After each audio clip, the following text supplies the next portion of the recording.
मातेचा जन्म घडविला विधाता धन्य त्या स्वराज्याने जिजामाता धन्य त्या स्वराज्याने जिजामाता. सन्माननीय वंदनीय व गुरुजन वर्ग आणि इथे जमलेले माझे मित्र मैत्रिणींनो, सर्वांना माझा नमस्कार.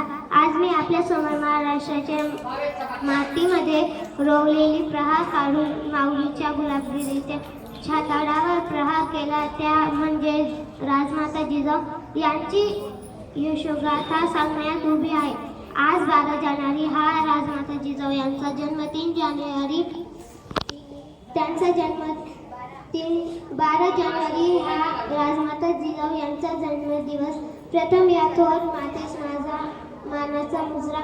मित्रांनो, स्वराज्याने राजमाता जिजाऊ यांचा जन्म 12 जानेवारी 1598 रोजी ते झाला. त्यांच्या वडिलांचे नाव लखुजी जाधव व वडिलांचे नाव व आईचे नाव म्हासाबाई असे होते. सन 1605 साली त्यांचा विवाह शहाजीराजे यांच्याशी झाला. जिजाबाई व शहाजीराजे यांना संभाजीराजे व शिवाजी राजे असे 2 पुत्र होते. राजमाता जिजाऊ या काही सन्मान्य स्त्री नव्हत्या. त्या लहानपणापासून सानक्ष व तेज होत्या.